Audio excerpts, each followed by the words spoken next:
Colin Farrell's hot younger brother. Now of all the things you've called me over the years, that is the only one I want to stick. Thank you, everyone. You may have seen in the app the introduction to this. Australia's digital economy is entering a defining moment. With digital identity, digital payments and data exchange frameworks in place, the nation has the building blocks for world-class digital public infrastructure. But seizing this opportunity is critical if Australia is to lead, not follow. I have spoken about this before, but now I am worried. In the last few years, I've mentioned the need for these things to work together, and over the years, I have worked with various nations which might be doing a better job than us in actually grasping this particular nettle. But I want to start with just a couple of slides, and hopefully this green button will work. Every single time I talk about this, I will bring up the need for not having single roads, but having a highway with multiple lanes. Around the world, it's pretty widely accepted now, there's 3 lanes to this. There is a digital identification lane, there is a payments or value lane, and there is a data exchange lane. And so we can make some pretty beautiful roads in Australia, but if there's only room for one line of cars to travel along it, you don't get a whole lot of traffic. We want to be more like the right than the left. And the FinTechs of the world agree. This slide is from a report only 2 months ago from the World Economic Forum and Cambridge University showing the perceptions of development in the next 5 years. So this is global FinTech of all continents except Antarctica. AI in finance, regional interoperability, embedded finance, open banking, open finance, and I did not rig this. This is exactly what Cambridge says, and WEF. Big data and cloud solutions, blockchain and DeFi, etc., etc. And importantly, this is what the global FinTechs said as to what is needed for growth. So integrated Know Your Client and AML platforms, streamlined digital payment systems, comprehensive open data initiatives, improved digital infrastructure for cross-border transactions, very important in a fragmented part of the world that we live in, integrated digital identity and document management systems, a lot of that comes from the Indian experience, and you have some 2 others there. And you can see the break between advanced economies and emerging economies to where that is.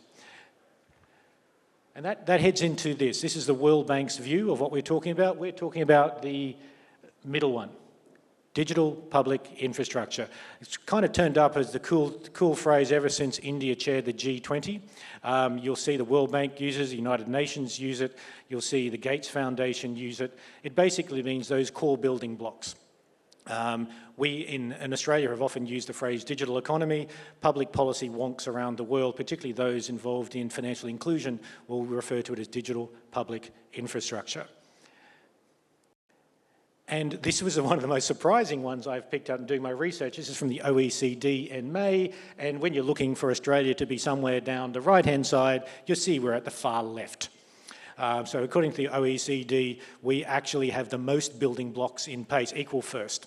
I did then check I wasn't misreading that, but actually it is actually spot on. I expected some of the titans that we are told to follow all the time would be there, but actually sometimes Australia is a quiet achiever and puts together the building block. Doesn't mean the building blocks are talking to each other well, and that's something we need to do. But this is why when I wrote that introduction for this session it's a critical time, not because we need to do lots of things to build this. We've got it, and we're not quite using it properly yet. And this is from the ecosystem report, FinTech Australia and MasterCard, which I think was released today. Oh my goodness, Rehan, I hope this was released today because I didn't mean to accidentally release it.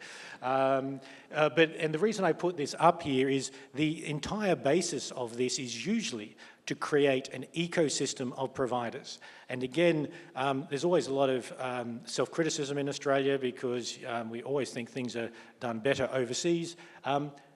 when I look at that slide, and I don't know the detail of all of it, I can see lots of people, lots of businesses, lots of jobs, and lots of problems being solved. Which means, again, I'm not saying at all the world is perfect, far from it, our world, but we have good things to work with.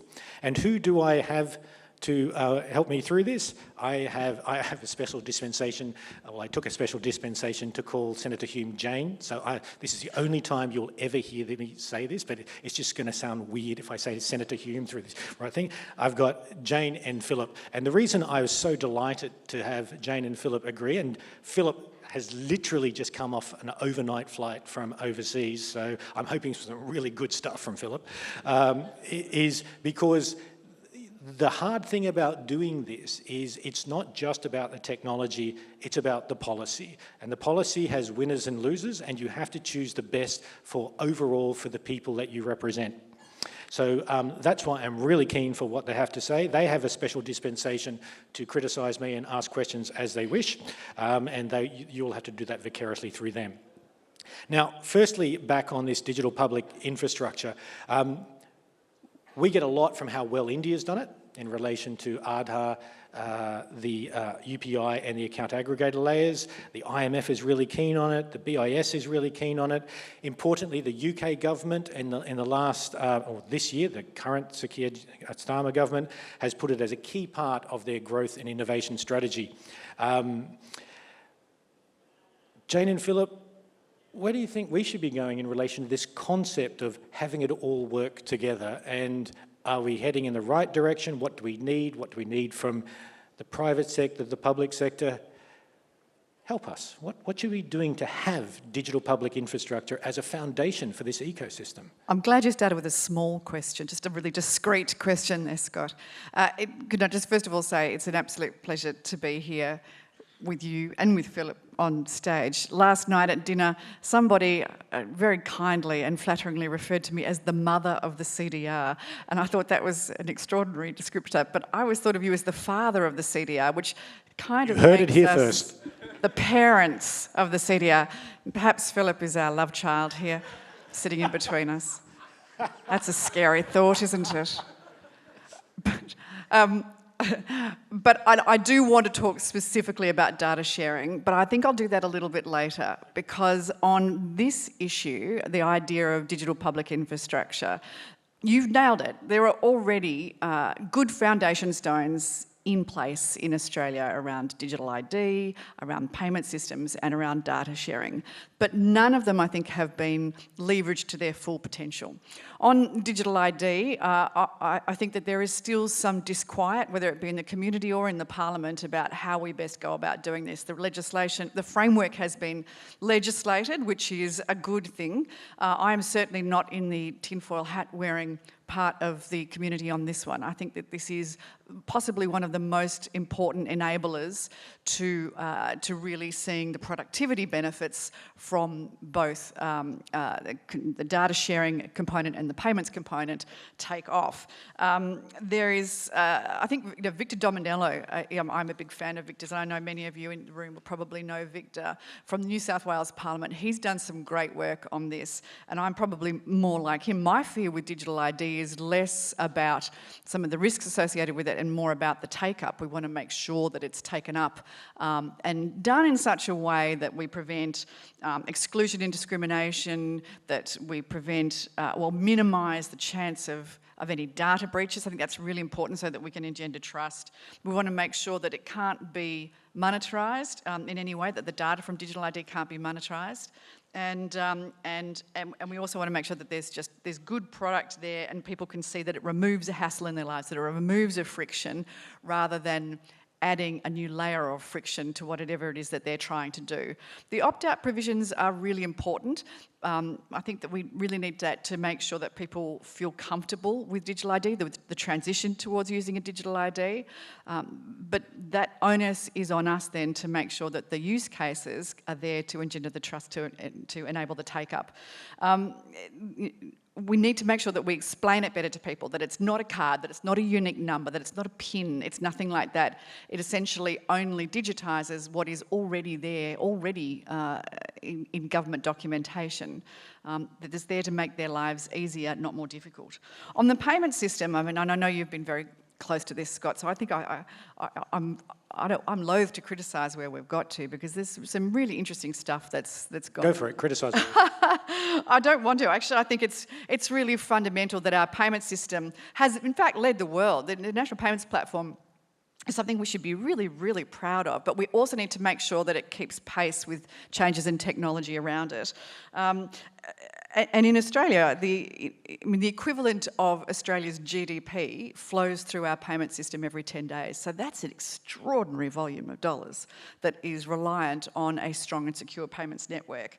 I think that it's really important that the payments Systems Board at the RBA stays true to its mandate in any developments here, that it makes sure that it prioritises efficiency, that it prioritises competition, that it prioritises safety, and that it always has consumer benefit as its North Star. And it has done that to a large extent. But there's more to come, obviously, with payments. I think that the decommissioning of the BEC system is going to provide some disquiet and discomfort, but also amazing opportunity for the private sector. The work that's being done on merchant fees and interchange fees right now is very important. We want to make sure that we get that right so that consumers and small businesses don't become the carriers of the outcome of that. We want to make sure that it actually works for consumers rather than against them. Digital wallets, cross-border payments, I know we're going to discuss those a little bit later, and also that the potential too for central bank digital currencies. This is stuff that the Payments Board are working on. There's so much more that we can do, but we've got to make sure it keeps pace. On data sharing, the third component, this is my passion project, and as it is yours, I know, Scott, so we can talk about that one a little bit later. But all the potential is there. We've just got to make sure we capitalise on the good work and the foundations that have been built so far. Thank you very much, Jane, and thank you also for delivering on giving an answer that makes it good TV. That was excellent. Philip, you mentioned to me when you weren't jet lagged some key principles you think are foundational to getting this right overall, and I think you've lived them recently. So, what are these key principles? Yeah, so things that keep Jane and myself up at night when I was in Parliament, Jane still is, of course, is the intersection of regulation, innovation, and transparency. And all of you in this room probably take those three for granted without necessarily actually realising that you're living them at the same time. But from a public policy point of view, they're critical. You want to encourage innovation, but you need guardrails. You want to make sure that there's transparency so people that are using the products have comfort. As Jane said, digital ID, people can opt out of it because they need to have that level of comfort about what it does and how it serves you. I've just returned from 10 days in China, Macau and Hong Kong. My phone was doing some strange things for a large chunk of that time. I was using WePay when I was in China.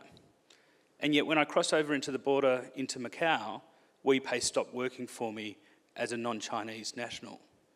So when you want to start using payment and you build apps and the architecture to do that, that transparency note for us in Western OECD countries is actually fundamental.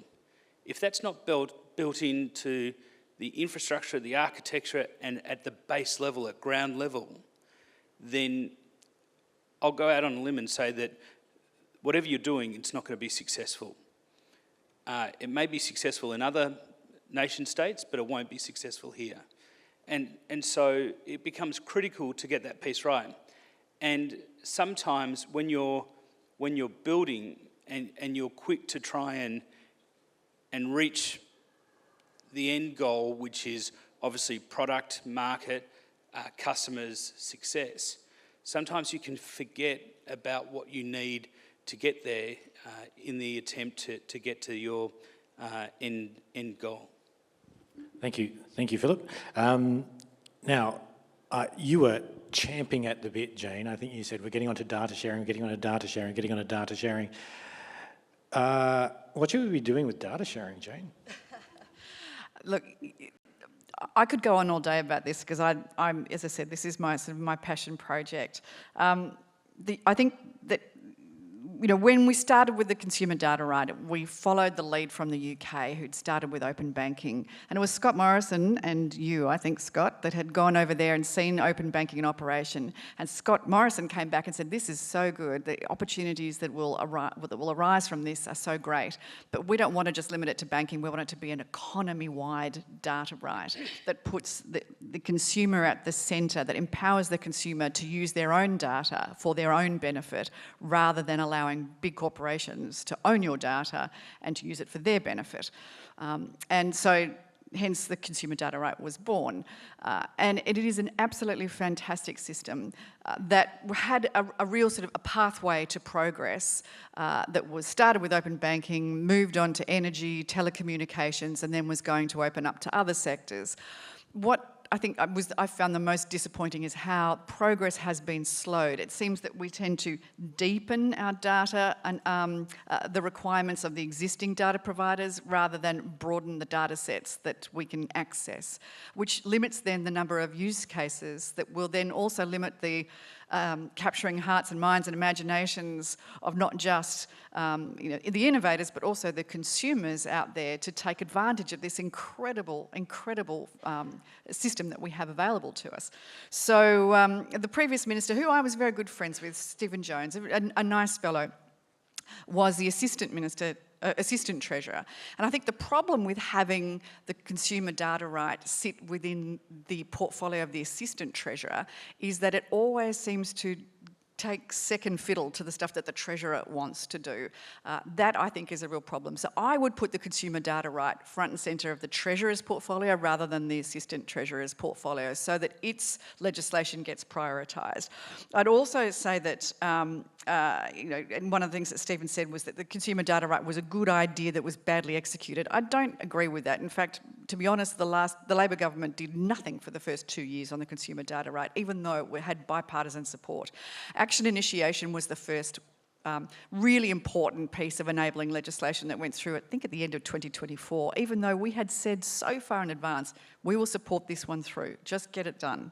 But I don't know why they sat on their hands. So now that legislation is there, but it was only a framework, and Treasury really now need to do the work to talk about what actions can be initiated and in what sectors, and that's been too slow. I also think that we need to broaden the data sets. As I said, it's only now in banking and in energy. We're now looking at non-bank financial lenders, but to be honest, why aren't we looking at, and I know telecommunications is on the list, but it's sort of been kicked down the road.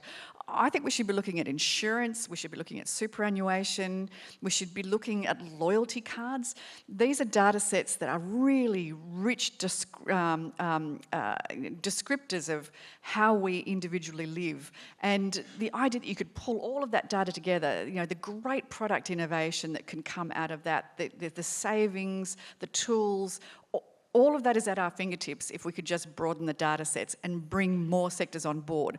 Moreover, the banks are beginning to, and I'm sure there's people from the banks in here today, are beginning to push back on the amount of work that they have done to get the consumer data right up and running and the little benefit that they are receiving from it. Now, that is a real problem because they have a very big and powerful voice.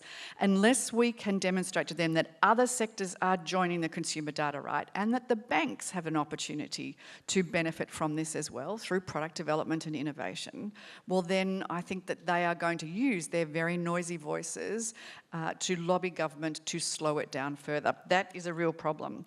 We also need an awareness campaign. Now, I was at an event with We Money last night and I was looking at some slides that they had put up and that showed the consumer data right logo. I was really pleased to see that logo because I signed off on that bloody thing in 2019 and it was going to be part of an awareness campaign. That never happened. The problem about giving a politician a microphone is that they don't stop talking. Sorry, Phil. I know you've got things to say on this one, but I am so passionate about this. We could do so much more and we have failed to do so. Your turn. I gave a speech in 2016, 2017, I think it was, and it was about data security. And I made a joke, well, I thought it was funny, and most of the room laughed, about how I said, I just need to alert everybody in the room that Services Australia's website has been hacked and it's made it more functional, and we've been asked to keep them in there. And like you, I got quite a lot of laughs, and there was a pocket of the room that didn't, and they were from Services Australia. But the data security, again, is such a fundamental part, and I love my health record.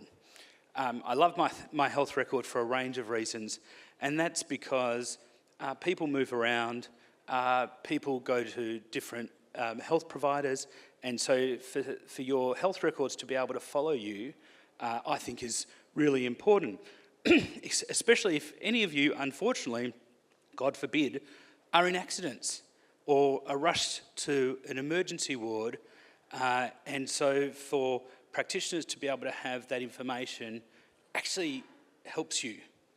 But if people don't have confidence in how that data is stored and the protections around it, then it's worthless. Jane talked about loyalty cards. For a very long period of time, I refused to use it because I still don't have confidence in the way that that data is stored. And you can imagine that that data is very valuable to foreign governments, to nation-state actors who are not benevolent individuals that can use it for a whole range of purposes. Now, I don't want to be alarmist because this is not the topic of discussion for today, but I'm telling you right now, at some point in time, government will need to regulate automobiles from different countries because of the tech that is coming into our country that can be used nefariously and put your lives. Please trust me. I'm not over-egging this. Put your lives at risk. Put the lives of your family and your friends and your businesses, your intelligence networks, etc., etc. And so the overarching public policy issue is applicable to this industry and every other industry that we're talking about. But the best thing about what's happening within the FinTech is that you're all leading this sector. So the experiences and what you're doing should be actually highlighted and demonstrated to other sectors about what they should be doing as well. Thank you. Okay, since you guys have taken us way off script, I'm going to take us way off script now as well. And so you got just less than 2 minutes each. And so I found something really odd when I was doing the research for this paper. It is from the Centre for European Policy Studies at EU think tank, and they were looking at digital public infrastructure. And they published a paper, and it actually said these words, which astonished me. The landscape of digital public infrastructures around the world is evolving in a way that is not fully in line with Europe's ambitions. This means that the world itself would benefit from digital public infrastructure based on European values. And of course, you would know, you just travel. We live in a world that's broader than the Atlantic. We're in a world that has an Indo-Pacific. But we certainly do need to have cross-border business. So there does need to be some kind of compatibility despite these values. I'm going to go first with Philip, and so Jane gets to run to home on this one.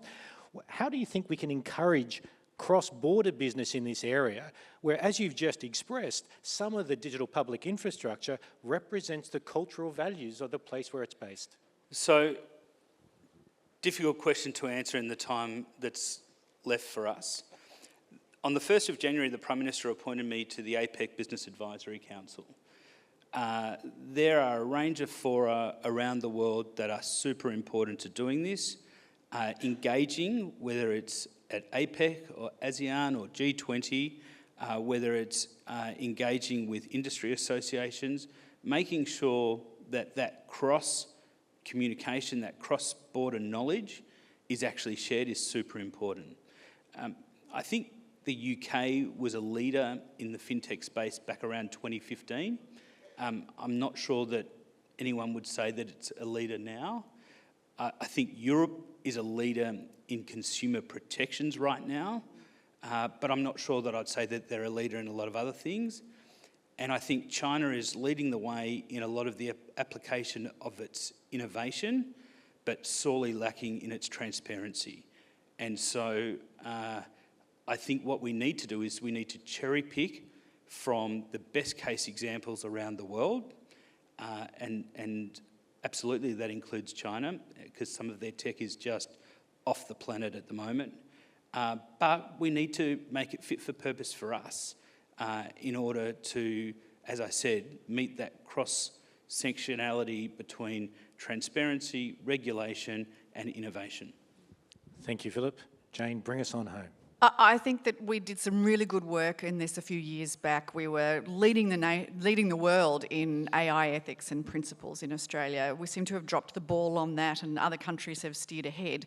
And you're right, the technology does tend to reflect the principles and the values of the country that enables it or that produces it.